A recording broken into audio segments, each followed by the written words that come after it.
Hi, I'm Rita De Michele, and welcome to another episode of Beyond Diagnosis. How many times have you heard women say, I'll feel better about myself in a smaller pair of jeans, or when I'm 10 kilos lighter, then my life would be great? As women, we've heard like a myriad of reasons why we diminish our self worth because of our appearance. And maybe even some of our listeners have thought this way. Today's guest has a different perspective on diet culture and toxic body positivity through the power of healing or shifting our emotions. Hello and welcome to Beyond Diagnosis, a podcast to raise your awareness, decisions, and voice for alternative practices so you can take back control of your health.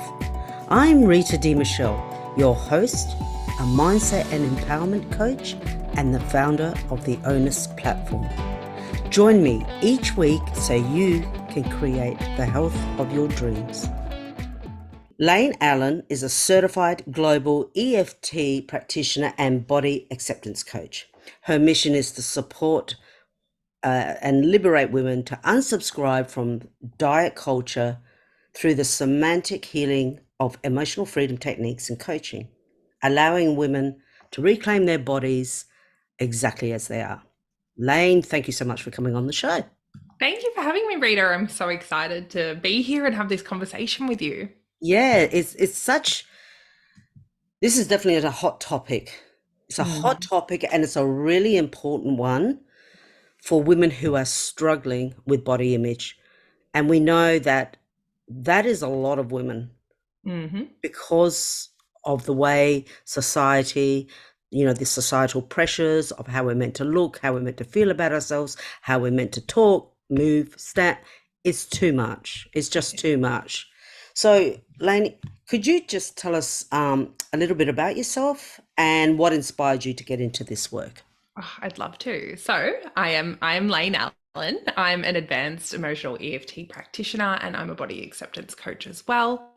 And my work really centers around empowering women to break free from the constraints of diet culture and really reject those harmful narratives about toxic body positivity.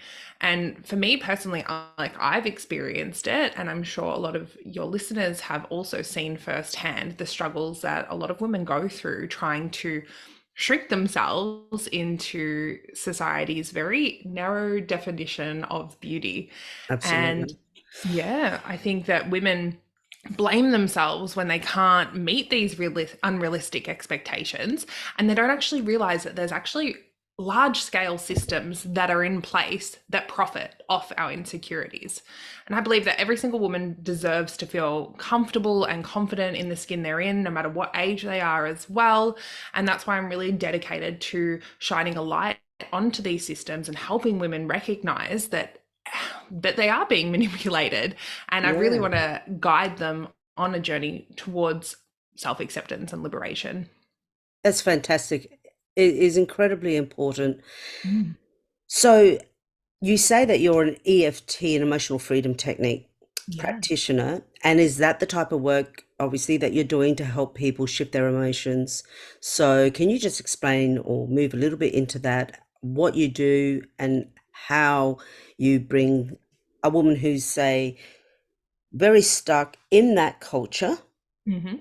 that her whole self-worth is based in how she looks, how she performs, and kind of take her through a little bit of a journey, just a very short journey of how you help women come out the other end to feel good about themselves, regardless of their size.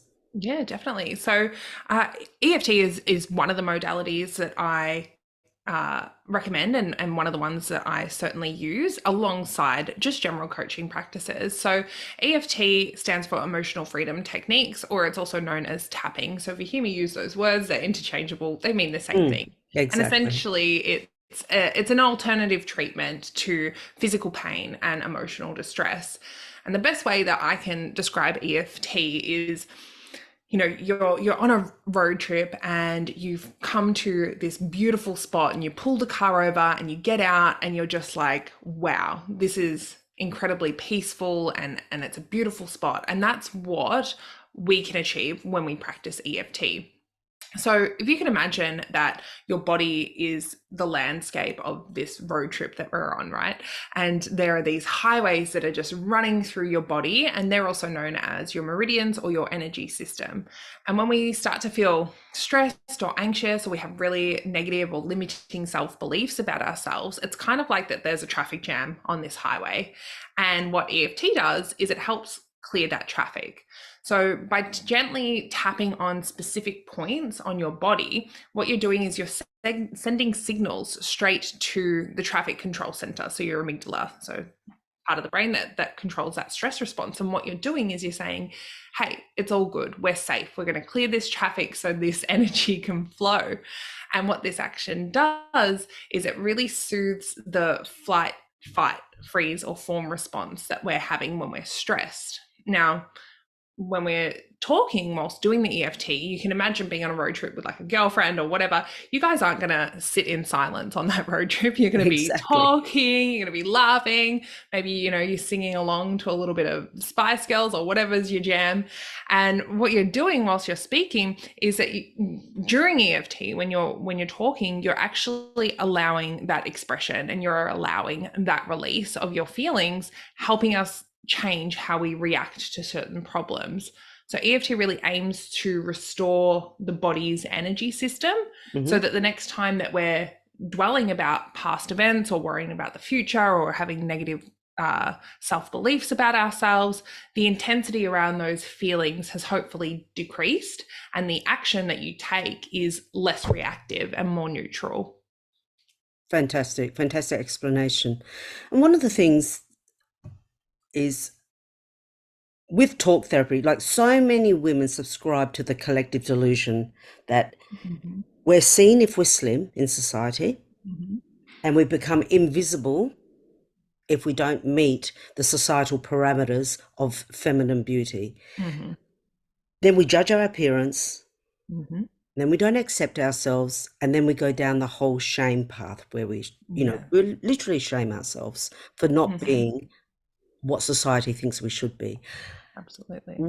Would you agree that a lot of this actually comes from when they're little girls, what they're told, don't be too loud, don't speak up too much, don't eat too much, don't, perform too much, don't be dim your light, basically. So I think a lot of eating disorders start there.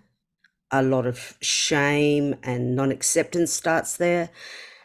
And I think you know as well as I do, because you do EFT, that these are those beliefs that are held so tightly within the subconscious.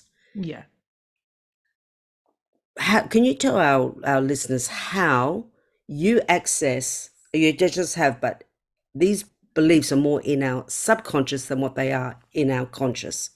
Can you just talk a little bit to that so people understand? Because so many people go to therapy, to psychologists, and that fantastic. Talk therapy has got its place, like everything has its place. Yeah.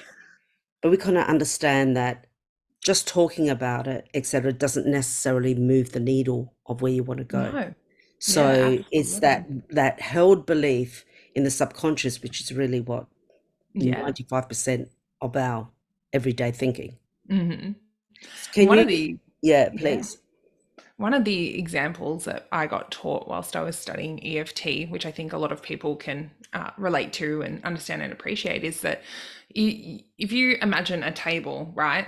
What I imagine to be a table and what you imagine to be a table might be very different looking tables. You might have a table that's only got one leg and it stands up perfectly fine. I might envisage a table that's got four legs. And what we can do is we can put that limiting belief or that subconscious belief right at the very top, right? That says, I'm not worthy. Okay. And the thing is that the amount of legs that are associated to that table is going to be different to each individual person. My reasons for not feeling worthy might be many and very varied to your versions of feeling unworthy. And everyone is very unique, and everyone's cause and the root cause of their limiting beliefs are very unique. So we might have two women, for example, that are experiencing binge eating, right? We'll call them Anna and Kate. So Yeah. Anna is the type of woman where, she comes home every single day and the first thing that she does is she kicks off her shoes and she sits in front of the TV and she eats a whole block of chocolate. And the reason for her that she experiences that form of binge eating might be because when she was younger, she went through a divorce. Well, her parents went through a divorce and she feels very abandoned. And so she finds safety and comfort in food because she knows that food doesn't abandon her. And if we look at Kate, for example, she's also experiencing binge eating, but maybe for a completely different reason. Maybe she grew up in a household where her parents were very fit and healthy and they didn't allow chocolate. So she Good chooses to point. inhale the block of chocolate Yeah. because she wasn't allowed to have that when she was younger. And now when she eats it, she feels really, really guilty afterwards. So we're experiencing two similar situations here. We're both experiencing binge eating, but for very, very different reasons. And it's really important to remember that different types of therapy are going to help for different types of reasons.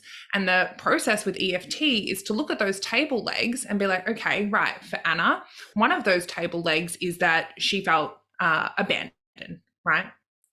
A leg for Kate is that she wasn't allowed to have that chocolate.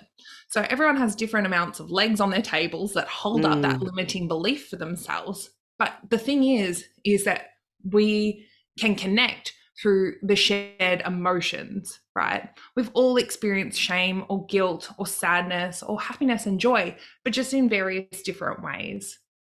Yeah, absolutely. Absolutely. And do you find that women are starting to share these experiences with each other, or do you feel that it's still held in secret? Like, are I we coming together, like everyone's saying, mm, the circle, women around the circle sharing, or mm. do you find that with your clients, this is still part that there's so much shame that they feel they can't share with other women? I think that we have come a long way through the use of technology and how quickly we're able to share information and share our vulnerabilities in an online capacity, for sure. That's it's a great thing with technology these days. However, I think also we get caught up in the perception of there's only one way to be healthy, or there's only one way to look, there's only one way to heal. And I just disagree with that notion completely. And I think that there's a lot of mixed messages that are coming out from people who are in powerful positions where they have platforms and they can share a message with people. And sometimes that message looks like, well, my way is the only right way to heal, or the way that I look is the only way that other women should look. And we compare ourselves a lot to these people, through social media and through various different lenses. And whilst I do think the conversation is definitely opening up and we're so fortunate to have more access to a bit more diversity, there's also the toxic element of it, which is why I talk about toxic body positivity in the way that I do, because not everyone is thin, not everyone is white, not everyone is the societal norm of pretty, but yet we're Exactly. sold that constantly. And that's a problem. We really need to see a bit more diversity and diverse conversations happening. Exactly. I mean, we're starting to see that diversity in advertising, which is great. For We're sure. starting to include women of, you know, size, or women of color, or women Mm-hmm. of neurodivergent, or they Mm-hmm. have a disability. It's starting to come through.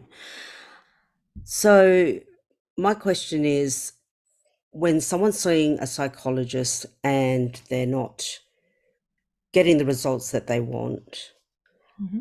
what do you do? How do you talk? How do you lean into that whole toxic positivity with them? How do you lean into that conversation? Right on. Well, I'm definitely not a psychologist, but I Yes, think from that, your yeah, perspective. for sure. I definitely think that, as we've talked about and touched on earlier in this episode, is that everyone is unique and therefore their needing of healing is unique. And if therapy or psychology is not working for you, there are so many other alternative options that are available to us in this day and age, where for you to want to see progress and want to feel like you are doing the work and you are making a difference and a change, you have to be comfortable with also what you are doing. If and it's the same if I've got clients who see me, my objective is to create a safe space for everyone that comes into my world.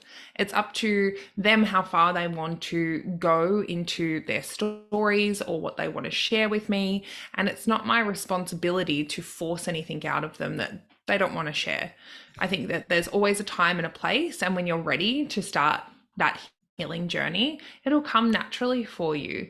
And if one thing doesn't work, that's okay. Don't give up. Try something else. If psychology and talk therapy is not working for you, maybe you might want to try EFT. If EFT doesn't work for you, there's breath work. If breath work doesn't work for you, there are just so many other options out there. And I just really want to encourage people to more so be on the trying end, right? And not just give up after the first thing that doesn't work for them, because that's not what healing's about. Healing's a journey, it's not a destination. That's so true. Can you just give us a little bit of your opinion around what you think of this toxic culture, this toxic positivity? It spreads right across everything, Mm. doesn't it? That you can't make it, everything is, oh well, you gave it a go, or well, you Yeah. tried, or well, here's a little reward for Yeah. not doing Yeah. much. It's Yeah. it's that whole toxic positivity Yeah. that goes across everything. So Mhm. what is it that you actually can let our listeners know so they understand what you mean by toxic Mm. positivity? Not Yeah. everybody So, understands the concept. yeah, no, you're absolutely right, and that's a really great question. The difference between toxic body positivity to me and just body acceptance Mm. is there is a very fine line in the sand, and sometimes it's hard to not realize that you are in that space of toxic body positivity. And that's when you hear people say to you, if you say something like, oh man, I really hate my thighs, and your girlfriend turns around to you and goes, you can't say that about yourself. Like, you need to love yourself. If you keep saying that about your thighs, then you'll never be happy. And that to me is just so unwarranted and so unhealthy.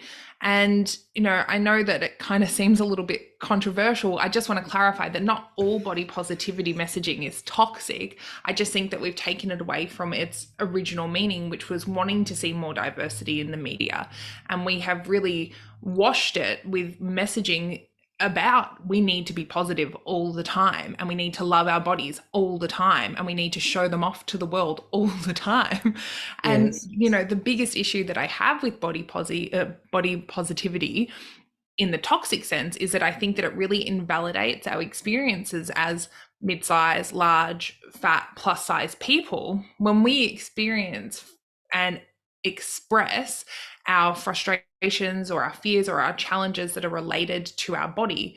The responses that we get are, you just need to love yourself a little bit more, babe, or you need to have a little bit more of a positive outlook so that you can attract good things into your life.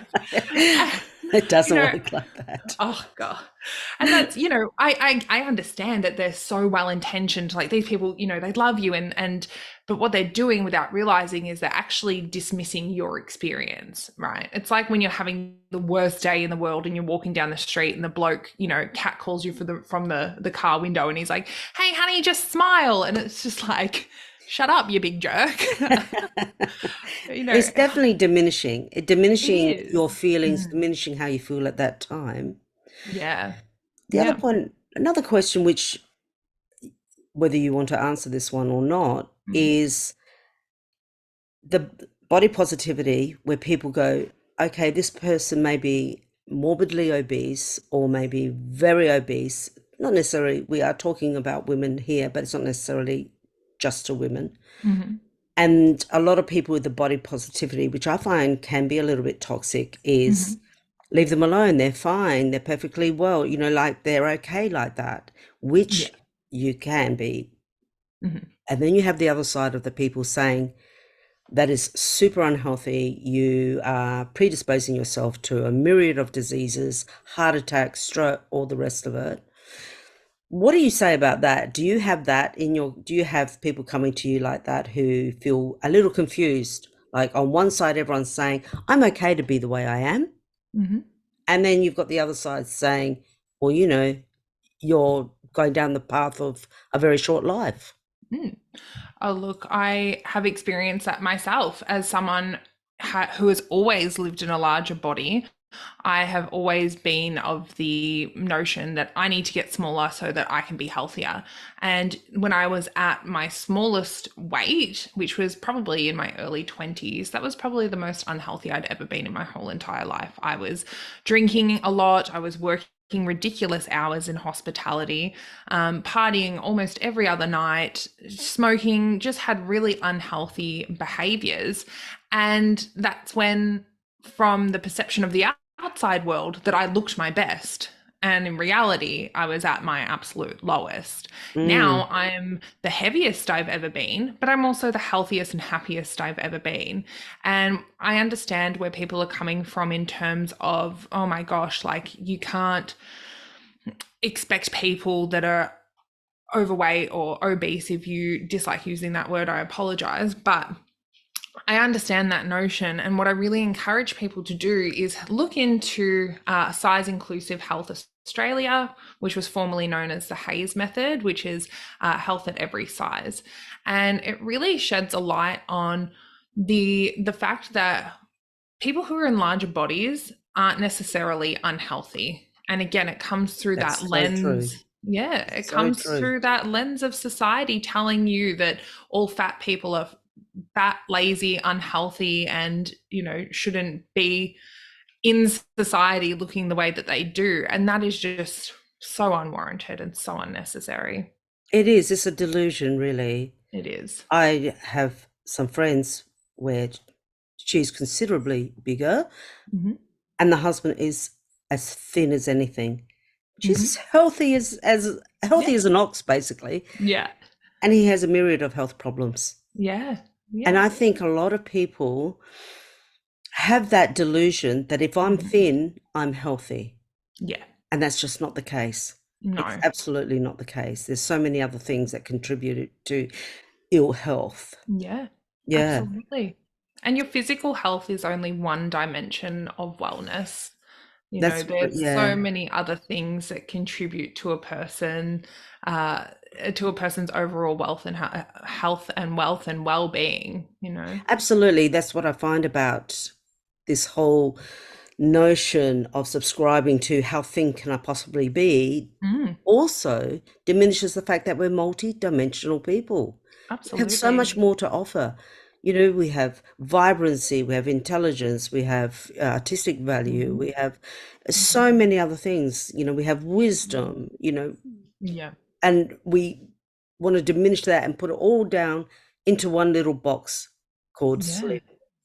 Yeah. It's just not. I hope that your work really helps so many women, you know, So do I. break that apart. Bust that Yeah, that busted myth. open. It's such an urban myth, and it's It such a is. cultural myth because there's so many other cultures where Mhm, women with weight are mhm. celebrated. Absolutely. And, So you can look at history, the first perception of beauty was Greek goddesses in mythology, and then it turned into the Victorian era. And then we look at the 1920s flapper girls, and it's just evolved so much over time. And now today's standard of beauty, from a societal norm perspective, is someone who looks like a Kardashian, who has a big bust and a big bum and a tiny waist and big thighs. And that body is just not realistic for the majority of the population. And to combine ourselves into this box is unhealthy, unrealistic, and just frankly unwarranted. absolutely, I totally agree with you. Mm. Which leads me on to my next question. What legacy would you hope to leave with your work in supporting women? There is this quote by C. Joyce Bell, and it's quite long, so I'm bound to kind of mess it up. But That's essentially, okay. We all stumble. I've that's stumbled true. today.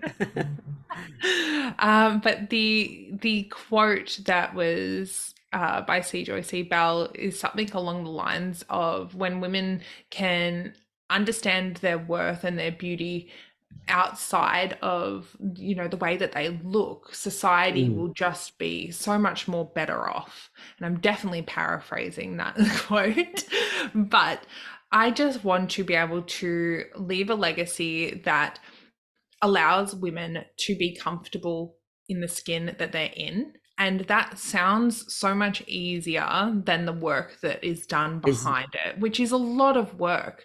But the moment that you decide, hey, I actually don't have to diet, and I don't have to shave my legs if I don't want to, and I don't have to buy another goddamn anti-aging cream if I don't want to. absolutely. The moment that we have those realizations, we are so liberated and we get so much time back in our days. There's a statistic that says women actually spend approximately 17 years of their life in total trying to diet. And then we spend thousands of dollars a year on beauty products and things like that. Imagine how much time and money we're going to get back by Exactly. no longer contributing to this and taking actionable steps to prevent it.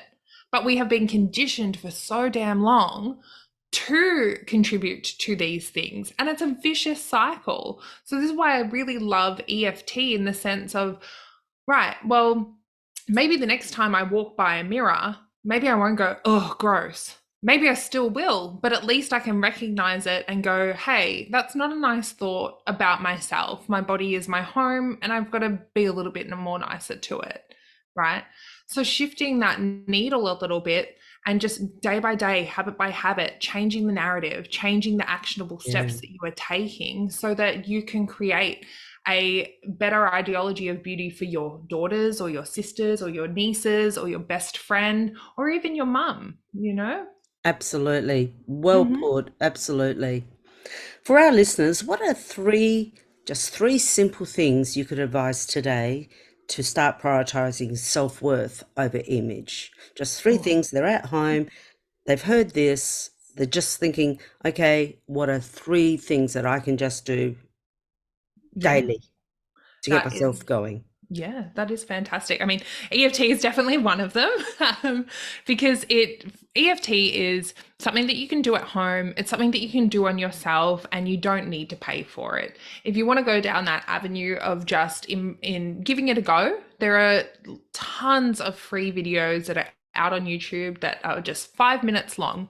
And if you can tap into your subconscious mind and start questioning a little bit about, okay, well, why do I feel this way about my body? Like, what have I been taught? Let's tap into that. Let's go into my subconscious mind and go, oh, yeah, I remember it was because when I was a kid, my mum told me that I look fat in a particular dress, or my brother laughed at me because Yes, my pants didn't fit me anymore, right? And so we can tap into our subconscious mind a little bit and go, oh, these are the reasons why I invalidate myself so much and why I think that I'm unworthy. But that's not me anymore. That's not who I want to be. So let's shift it and let's start tapping on things that I want to bring into my life, because obviously, what we focus on, we attract we and bring into attract. the Yeah, world. that's So right. that's definitely one thing. And if you don't feel comfortable doing it by yourself, because our brain does have a tendency to want to protect us and shield us from really negative or sad experiences in our That's right. life. Um, so if you don't feel comfortable doing it alone, you can reach out to an EFT practitioner that can do it with you. Number two is I would definitely start looking at some ways in which you can start unsubscribing from diet culture and toxic body positivity. So they might be things like looking at your social media feeds and unfollowing and removing people that make you feel crappy about yourself, because we get so stuck in this comparisonitis world where we're Yeah, constantly, absolutely. constantly looking at. Comparing. Exactly. Yeah. And you're comparing yourself with someone someone else's perfect picture lifestyle, which is also not their real life either. That's right. And so it's really important to recognize when you're in that comparisonitis phase and start stepping away from that. So unfollow people that make you feel crappy about yourself and start following people that don't necessarily look like you, and create that diversity in your feed. So you can be like, wow, there are so many other bodies out there that don't look Yeah, like mine. a really good point. Yeah. A really good point. Yeah, absolutely. And the third thing is to remember that no matter what happens, there are always going to be days where you do not love your body and do not love the skin that you're in. And that's okay as well. We want to get to a place where we're accepting of who we are and not punishing ourselves for it. And even people, I think, that are very positive and very optimistic about their bodies, I personally still don't believe that they are loving their body every single day and every hour of that day and every minute of that day. I'm sure that they are still being human and still looking at themselves from time to time and being like, oh man, I don't really feel that crash hot today, but that's okay. You know, the thing is that we need to start recognizing that we're going to be stuck in this body for a long time. It's the only relationship that we have that is longer than any other relationship in the whole True. entire world. It's the only body we have. Exactly. I love it. Exactly. And so when you're looking at the mirror, you know, maybe you go, oh, man, I do feel quite fat today, but that's okay because I have this human stomach that gave birth to a beautiful baby, or I have this human stomach that gets to digest really delicious food with people that I love, or I get to eat this nourishing food, because that's all true. And your body and your mind can't reject it because it's a fact, right? But your body is going to reject it if you stand there and go, I love my stretch marks, I love my chicken flappy arms and whatever. But if you know that that's a lie, you don't actually love those things about yourself, then your body is going to be like, well, that's a lie. I'm not going to accept that. So it just doesn't make sense to me. So being a little bit more neutral and a little bit more accepting of the body that you're in. Those are my three things. They're great points. The last one was excellent. That was a really good point, because that's what people do. They don't like themselves. They pick out all the problems, and then they try to love themselves. Then they shame themselves, and then they try to feel love for themselves. Well, it doesn't work that way. The way you explained it was fantastic. And I think if I could add one extra point to that, what I find works is having clients write a love letter to themselves. Just write a love letter to yourself. Just start pointing out, what is it, like you said, you know, this great stomach, this beautiful stomach that gave birth to this gorgeous child of mine, you know, like start writing that love letter, that acceptance letter to yourself. I find works really well as well. Yeah, absolutely. Yeah. Well, thank you so much for the work you're doing and for taking such a strong stance in helping women regain confidence in their body. I'm also grateful to our listeners for joining us. And if you would like to hear more insights from Laine, tune into her podcast in Melbourne. Wait, there's more. Thank you, Laine. It was a pleasure having you on the show. Thank you so much, Rita. It's been great. Thank you. I would love to know, what was the biggest insight or aha moment you got from this interview? So you can now speak up, take action, and make informed decisions for your health. And if you like this episode, get instant access to your free ebook, Alternative Wisdom, Taking Back Control of Your Health, at life-onus.com.